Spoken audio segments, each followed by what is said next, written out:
Literally, define life, like right now. When did your life become worthy of protection? In what sense? Are you talking about the metabolic? I just did. When did your life become worthy of protection? When I became actually conscious and able to speak. So like, able to speak, so like 2 years old. I think I was a bit earlier than that, yeah. No, babies usually don't speak till about year and a half. So if I remember you at 6 months, that's okay? Yes. This wasn't your average college Q&A session when Charlie Kirk walked onto a California campus.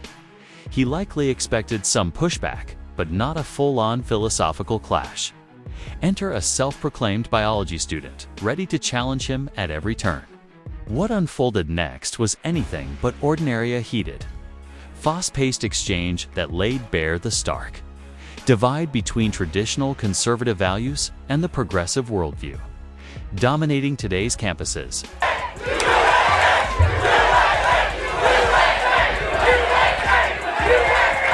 Were you rolling your eyes because they were saying USA?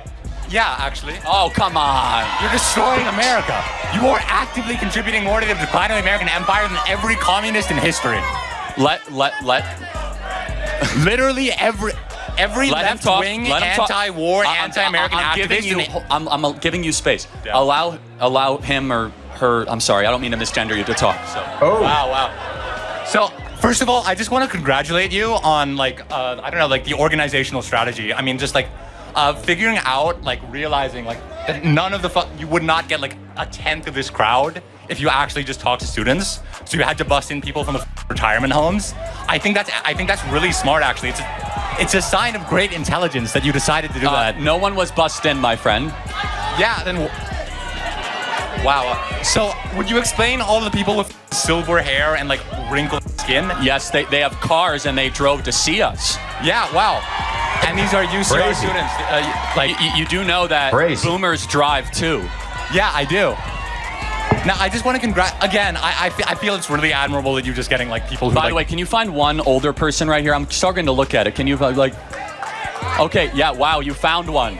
And by the way, there's an entire crowd over there, man. By the way, what is the criticism? We represent Americans of all ages, from young to old. Why is that a bad campus, dude?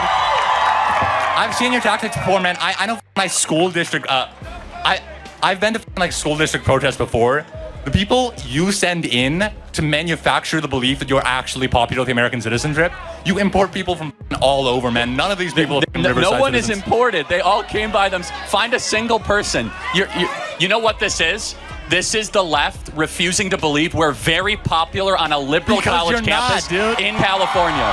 He can't believe. He's he must be bussing people in. He must be.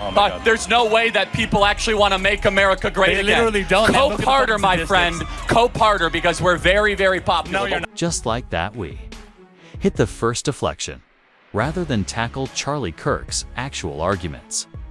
The student immediately pivots to optics, mocking the age of the audience and accusing them of being staged plants.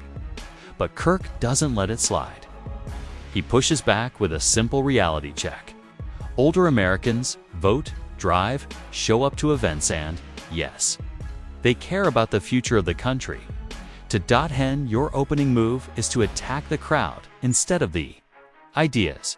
You're not just avoiding the debate, you're surrendering the high ground before it even begins. So I don't really have a question. I just want to say nothing you said so far has been even remotely accurate. Not a single argument you made, from the census, the one that Trump illegally stopped to miscount California's population in order to deny us seats in the legislature. That's bullshit. I don't know, the environmental shit. Oh yeah, we should build more homes in Joshua Tree. We should bulldoze endangered Joshua trees and get rid of wildlife reservations so we can build more single family suburban homes. That'll solve the housing crisis, yeah? Because it's definitely nature reserves that are holding up all of this usable land, which is right next to major cities. Can you and it's not swear in the middle every other of word? desert. Can you have a little bit more respect? Yeah. I don't know, maybe I could have a bit more respect if you actually debated instead of just bringing on people who come here to... The student shifts gears this time, diving into housing and environmental issues, but with a heavy dose of sarcasm. He paints conservative views as nothing more than pave over nature and build McMansions. It's a catchy jab, but here's the problem. He never offers a serious alternative. Kirk, on the other hand, seizes the moment to spotlight a deeper point. What he sees as a globalist pushback against private property and traditional single-family homes. The student laughs off the response, but noticeably avoids addressing the substance of the critique. No counterpolicy. No real defense. Just more deflection dressed up as wit. I don't know. Hold on. I mean, would you like to debate, or do you want to swear every other word? I mean, I don't know, man. Like, would you like to debate, or would you like to just like get college students who agree with you on in front of you just to like I don't know. I mean, obviously there are better places you could be doing this, but I'm not going to go into that. What I am going to tackle, for instance, is, I don't know, your abortion thing. You mentioned you think abortion is a scientific thing, like what, like life starts at conception. That's like scientifically proven. How? When does your DNA start? DNA start? Man, your DNA. When is your DNA formed? Are you seriously arguing that the seat of the soul is DNA? No, it's the beginning of the process of human development. When did your development begin as a human? I mean, yes, I'm a bio student. I am aware of the process of gamete fusion, man. I know what a zygote is. That's not a that's not a moral qualifier. That's when. Wait, hold on. So, it's a human, and human development begins at conception. Therefore, human life begins at conception. Human life begins. Oh my God. So, I'm sorry. What do you think the actual moral significance of a human is compared to any other kind of animal? Well, first of all, we are the only beings that can blush, can show love, show empathy, compassion, and have a soul. Yeah. A dog can feel pleasure and pain. We can do good from evil and right from wrong, and just from unjust. We and human beings are above the animals and below the angels, made in the image of our Creator, God Almighty. Okay, one, that's not... Okay, one, there's like... Okay, one, that's founded in nothing, like literally nothing. There is no soul. But two, I mean, even if it was, zygotes are not capable of any of that, like literally none of that. Well, but why not? I'm sorry, do you seriously expect... They have a soul. Do you seriously expect me to believe regardless of whether or not I can win you over on the soul, that's still a process of human development. There's a process where a zygote then becomes what you would call a fetus or a baby, and then it forms all the way in to an infant. Well, human development starts at a moment. We believe that the earliest moment of human development is worthy of protection. So I would ask you, when does human life begin? The conversation takes a more serious turn when the topic shifts to abortion. The student leans on his background in biology to justify his position, but quickly runs into a moral contradiction.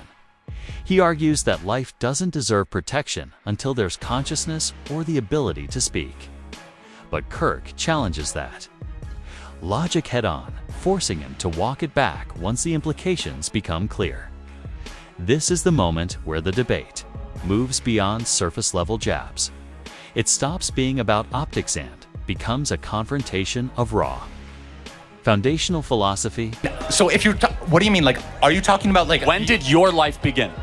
So my life, in what sense? Do you mean like, literally define life, like right now? When did your life become worthy of protection? In what sense? Are you talking about the metabolic? I just did. When did your life become worthy of protection? When I became actually conscious and able to speak. So like, able to speak, so like 2 years old. I think I was a bit earlier than that, yeah. No, babies usually don't speak till about year and a half. So if I remember you at 6 months, that's okay? Yes. What? Oh my gosh. Wow. And you're a bio student at UC Riverside? Yes. What about babies that never speak? Can I murder them? Oh my God. So people, babies, and people without that sort of intelligence, I'm not saying that like physical speech is a qualifier necessarily for like morality or whatever, or like moral significance, but some actual nervous activity, and I don't mean just like the whatever, like the fetus like thing in the womb, that's not a qualifier for like human life. Pigs are capable of that much. Like, are you a vegetarian or do you eat meat? No, but again, animals will never reach the level of human reason or consciousness. A human is valued because it is a human being. And a disabled person also would. Correct, and they're still valuable because they're a person. They're a human being. They're not a snake, they're not a lizard, they're not a toad, they're not a leopard. They're a human being, therefore worthy of protection. Amen. Okay, so... Let me ask you a question. Would you save 100 dogs' lives or 1 human life? 1 human life? Why? Well, I mean, it depends on the human. Obviously, I would save a trillion... So I would save 1 dog over your life, but... No, tell me why a human... With this, The fact that he's a bio student at this university shows the horrifying moral rot happening in higher education, and Trump should defund all these schools as evidence. Thank you very much. So you're ending this right now? Okay. We have a long line. S. Take a moment to break down what just happened.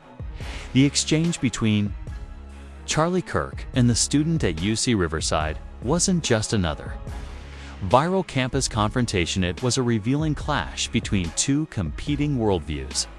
On one side, Kirk came in armed with core conservative values, moral absolutes, the sanctity of life, and a strong resistance to top-down social engineering. On the other side stood a student with progressive flair, heavy on sarcasm but light on consistent reasoning. From the start, the student didn't engage with arguments, he attacked the crowd. Instead of addressing Kirk's points, he questioned the demographics of the audience, mocking them for their age and implying they were staged. It was a weak attempt to shift focus away from the issues. But Kirk quickly cut through the noise, pointing out the obvious. Older Americans are still engaged citizens who vote, participate, and clearly show up to listen and debate. Then came the environmental angle. The student painted a cartoon version of conservative housing policy, accusing the right of wanting to bulldoze forests and build cookie-cutter suburbs. But beneath the performance, there was no real alternative offered. No practical solutions. No acknowledgement of economic realities, just surface-level environmental moralizing. Kirk used that moment to raise concerns about what he sees as a coordinated campaign to devalue private property and undermine the traditional family home, especially from elite global institutions. Whether you agree with that perspective or not, it was a clearly articulated position, something the student failed to match. But the most significant moment came when the discussion turned to abortion. That's where the conversation left optics behind and hit philosophical bedrock. Kirk posed a direct question. When does human life begin? The student responded with textbook biology mentioning DNA, zygotes, KES, and brain activity, but refused to assign moral value to any of it. Instead, he argued that life only becomes worth protecting once a person is conscious or can speak. That's when the argument collapsed in on itself. Kirk didn't miss a beat. He highlighted the dark logic of that framework. If consciousness is your moral standard, what about infants? People in comas? The cognitively impaired? By that logic, entire groups of vulnerable people lose their right to life. That's not just a bad argument, it's a dangerous one. It undermines the very idea of universal human dignity. And to make matters worse, the student leaned into that logic. At one point, he admitted he might choose to save a dog over a person depending on who the person was. The room responded with audible discomfort. That wasn't bold honesty. That was moral erosion on full display. Even viewers who lean left politically would likely find that position deeply unsettling. Meanwhile, Kirk's position was rooted in clarity. Human life has inherent value from the moment it begins, regardless of age, condition, or capability. You don't need to adjust your ethics based on subjective traits like speech or awareness. It's a consistent view with clear moral boundaries, whether or not one agrees with the theology behind it. The final irony. While mocking religion, the student kept reflexively saying, "Oh my God," throughout the debate. Kirk's team pointed it out not to dunk on him, but to illustrate something deeper. Even those who reject spiritual belief often lean on religious language when confronted with uncomfortable truths. That instinct says a lot about the moral framework we all live in, often without realizing it. Zooming out, this wasn't just a one-off debate. It reflected a much broader cultural divide. This is about more than left versus right. It's about the nature of truth. Is it objective or flexible? Is life inherently valuable, or does its worth change based on personal perception? And most importantly, can we even have meaningful moral conversations without a shared foundation? Kirk's worldview is grounded in tradition, faith, and natural law. The student, like many on campus today, relied on buzzwords and emotional appeals, hoping the contradictions wouldn't be noticed. But in debates like this, those contradictions don't stay hidden for long. And that's what makes this conversation important. Not because one person won or got a viral clip, but because it forced hard questions into the open. What do we really believe about human value? What defines morality? Are we guided by principles or just reacting to the crowd? If anything, this debate should challenge all of us not to pick sides reflexively, but to think critically and engage deeper. Because real debate isn't about owning your opponent. It's about clarifying truth, and in this case, one side came prepared to do that. The other still has some growing up to do. If you found this breakdown helpful, make sure to like, subscribe, and drop your thoughts in the comments. There's plenty more where this came from. See you in the next one.